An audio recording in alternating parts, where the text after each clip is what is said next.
Hi everyone, welcome back to making a mod from scratch with the Battalion development kit. So in this video we're just going to take a look at adding content and general sort of world building things. So I guess off the bat, one of the cool things with Unreal is the speed at which you can prototype things. So they have a tool called BSP, which generally you wouldn't, or you might use actually in a shipped game. You might use it in your shipped level, but we tend to use it for blocking out a level before we then replace those pieces with art. So you can see here when I click geometry in the mode tab that we've got some stairs, got some cylinders, got a box, and obviously we used a box to create the floor that we're on now. See, it's kind of a thin floor there, and yeah, so we can use it to make some extra cool bits. So maybe we want to get more serious about how this level plays out. So let's take this, and I should say up front that I'm in no way a game or level designer. I'm actually the CTO at Vulcan Interactive, so my job is definitely more programming and tech related than it is this particular role, but I should be able to give you everything that you need to get going and take a look and explore. Right, so I've already done that much, and then let's put it back a bit like that. Okay, so say this is our general game world. We could use, say, the box to act as maybe a wall. Oh, there we go. So you could scale it. You could create, if you hold Alt and drag one of these, you can create duplicates. You could, for example, make this into like a little room, and then you could have some stairs that went up to the top of the room inside. If it goes up to a little window, you would just use the scale here to make that go to the top like that. I think you maybe have to be a bit careful about how our character moves, and if you're able to move up certain areas. So I'm just going to actually add a directional light. I think we've done a, we have done a directional light already. Have we done a skylight already? We have. Let's see. I'm going to make it a little brighter just so we can see what's going on here. And if I go to the scale there, I mean, yeah, they don't exactly look perfect, but if we were to click play and run on over here, let's see, they could be too high. We can kind of jump over them, but it's a bit weird. But you get the idea, so then we could bring that out and make like a platform, all sorts. Okay, so your typical map might have various lanes. So your typical war-type map, or very, obviously you guys can get a lot more creative, but we could create kind of roads or whatnot that went through, and maybe like a big building in the middle. Maybe that'll work. Let's see. So what you can do is you can show and hide different levels. So we could hide the whole persistent level and just see all the ones we've got on the bomb level here. If we wanted to maybe grab some and maneuver them around, you can go into different modes up here, like view mode. Then you could take off the,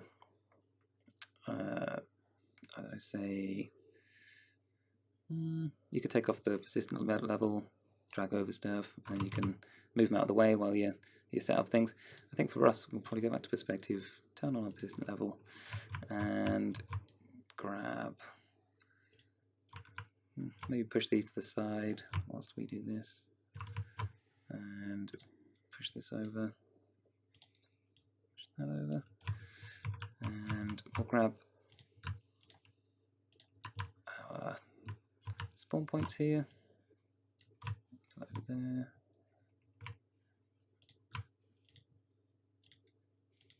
and push them over there. take, we put our sights to the side as well. If you hold shift, you can kind of move with the camera, which is kind of nice. Oh, sorry, the camera moves when you move the item. Directional light and skylight kind of stay there. I'll delete these TDM, DOM, and CTF spawns for now. And we've got a flag and a bomb spawn, so we'll just put them all the way down here with our other spawns. And we'll take our flag down here as well. Okay, cool. Oh, what was that one? That was the other CTF flag, wasn't it? Yep. So we'll put that down here as well.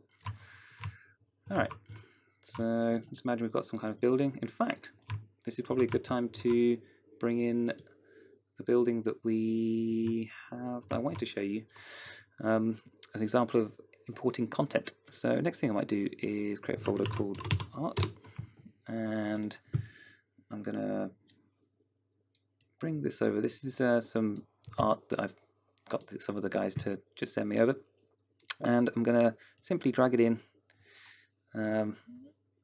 into this folder. This is just should be a simple import. Maybe I messed up there. Let's see. Wait for it to have the little plus. There we go. And I think we're okay with everything there. And I'm going to go import all. There we go. Now you can see in this case that the material has come in, but no textures. If this does happen, it's pretty easy to solve. In our particular case, we have 3 textures.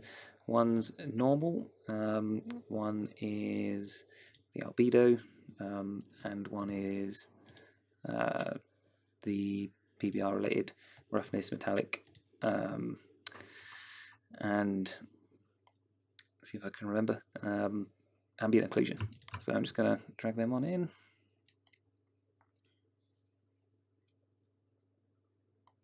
Okay, quickly do save all.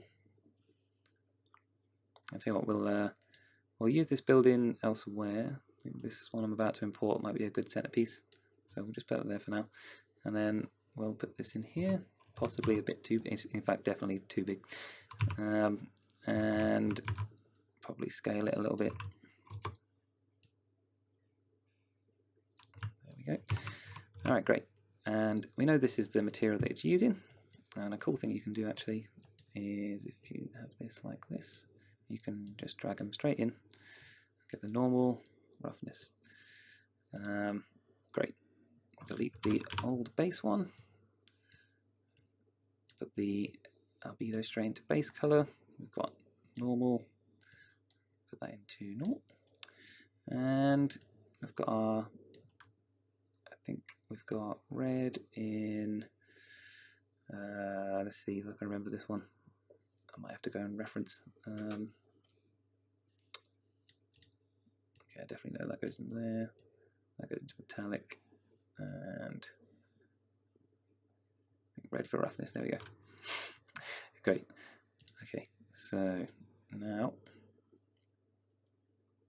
you can see our building. Now you can go in here. Yeah, not very good for gameplay. Maybe it doesn't have any. It's not two-sided. It's what we call two-sided. So in this case, it'd be more of a an art piece, maybe around the edge of a map. But we'll use it just for the centerpiece at the minute, and we'll ignore the fact that if you walk in it, you can see everything. Okay. Or maybe we could use our new BSP situation that we know about to help us. So if we do go in there,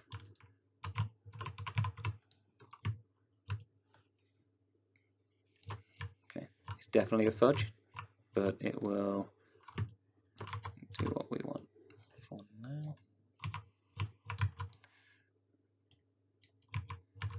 Okay, just make that a bit longer.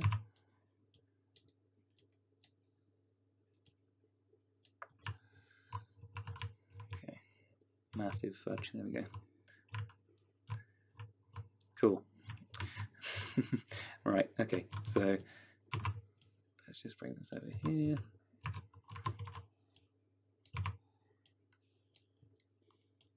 Have some choke points apparently, and we might want to have like a site or something. Probably use that box again.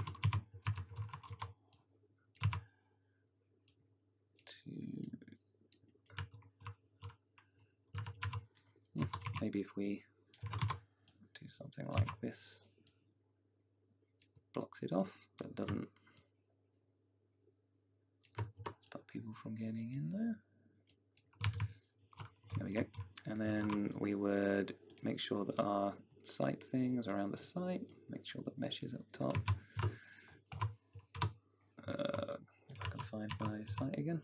This is where it's useful to go to bomb mode and turn on only in this level, and I can find it again. If I can select it, there we go, and make it a bit bigger. There we go. Again, you probably want to be quite precise about this, but I'm just going to do that for now. And let's see, try and do the same over here. Maybe I won't bother in making this too accurate if I haven't already.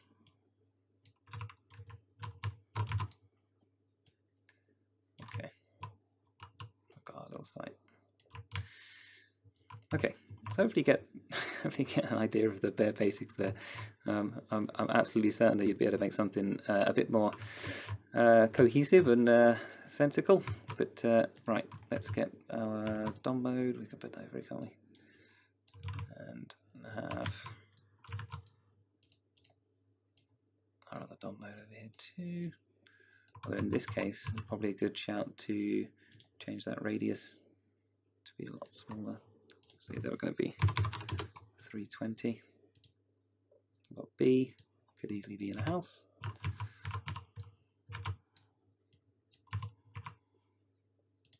Grab that. Okay, and then we grab this one over here. Radius helper. Nice. Okay. Put some symmetry in level. I say symmetry, definitely not how you should fully do symmetry, but there we go. Interesting.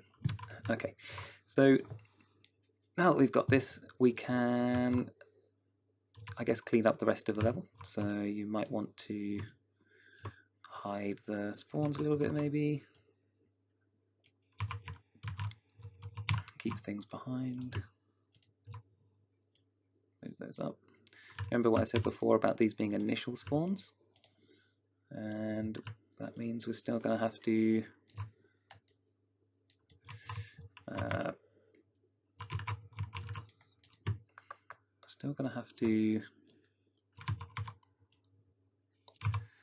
create those TDM-esque spawns, because these ones are also, say, initial spawn.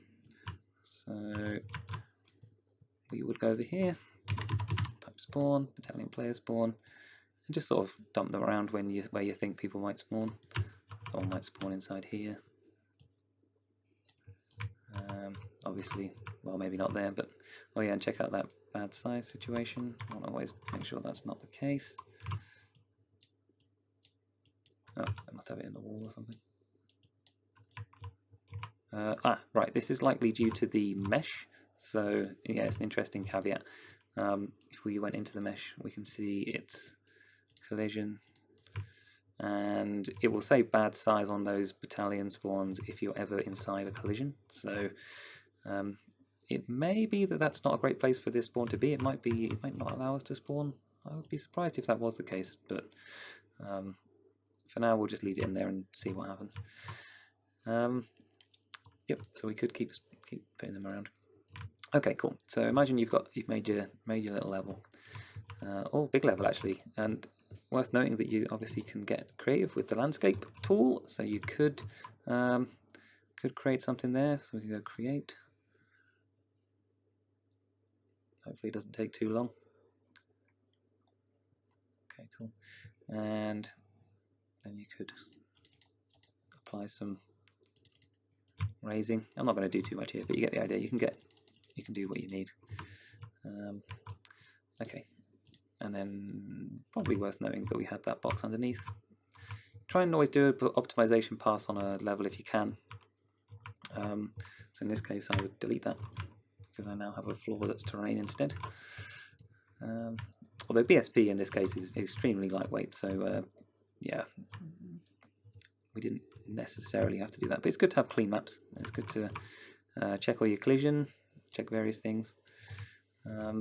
Okay, so one other thing I wanted to talk about was AI, and it's now their navigation, and I wanted to talk about lighting as well. So you can see in this level right now it says 91 unbuilt objects, and that's because we use static lighting. You don't have to use static baked lighting, but we do because it's a performance gain really. The less work dynamic like lighting and stuff has to be computed on the client on the player's PC, the better. So in our case, we generally put around a light mass importance volume, which kind of tells the light mass application that you run as a separate sort of build process. I'll show you that in a minute.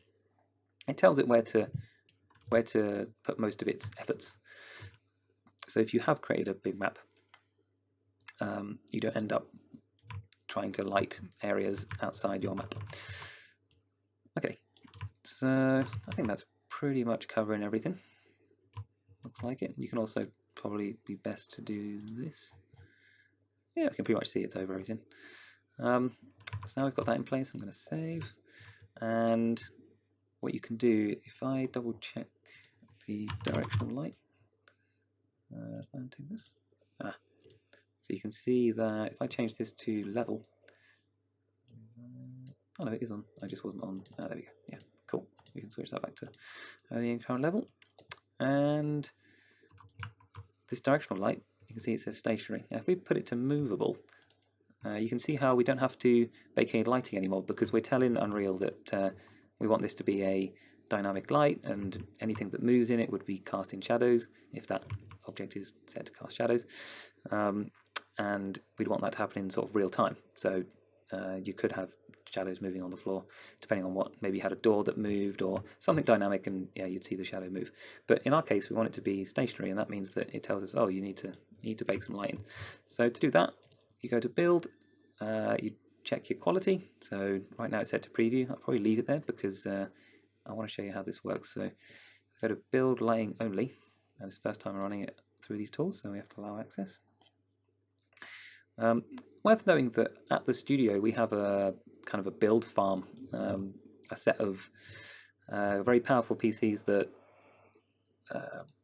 Unreal can export to. So in this case, if I open up the Swarm agent here, you can see that it's just my PC, but we would have, you know, quite a few machines, lots of cores that would bake a map very quickly. I say very quickly. Well, still might take an hour or so per map, but much better than maybe 24 hours back in the day when we didn't have so good computers. Okay, cool. So now you can see that the amount of things we need baked is gone, and you can see that we've got a shadow on the floor there. Now, worth noting that if we were to then move this, it says that we need to rebake because there's one unbuilt object, but you can interestingly see that the shadow is still there on the floor regardless of where I put this. I need to rebake to get that to update. Okay, so I'm just going to save. Another interesting note is this built data. That, as far as I know, is where the light maps are actually saved. So in Battalion, our maps are generally quite light on the main map asset, but most of our kind of disk space is used up by the baked light maps. I think in the game map, which we supply with the modding tools, you can ignore these errors. This is just missing content that we had to remove. But yeah, here you can see that we've also got all the lighting baked in, and that we've got the build data here too. And if I was to go out to that, there we go. You can see in this case it's 2.5 bigger, but obviously the bigger maps you do, the more expensive it's going to be. You go to AMAP here. Here we go. So you can see where most of the memory or space would go. So it's definitely a possible thing to do, to just go dynamic only and not bake any of your maps. It has the kind of upside of having using up less disk space, but you will find that maybe players with not so great machines, potato PCs, might have some problems running the problems with frame rate when they're loading into your level, and generally it's a good idea to keep as many players happy as possible with your content, because they will just go and play another map if they, or that different mod, if they're going through mods and seeing what they can find. They'll just leave if it won't perform well on their PC. Right. So the other thing is navigation and sort of places where your AI can go and navigate to. So on the face of it, if we were to run this in the game, the AI would just stay still, and that's because they don't really know anything about the environment. So if we try and add some of that data to the map, let's see, navigation. Maybe we don't need to do that. I think we can just go build and build paths. Let's see, and now if I go to visualizers, I think. Oh no, show navigation. There we go. Now I was expecting to see.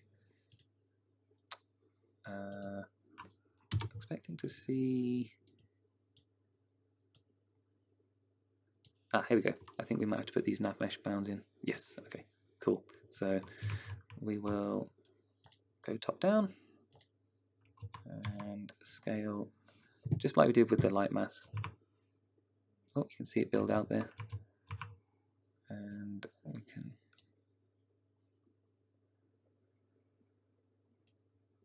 bring that center a little bit if we can. There we go. Great. So now if I go back to perspective, and this would be the nav mesh that the AI would follow. Okay, so that's the end of this video, and I'll see you in the next one.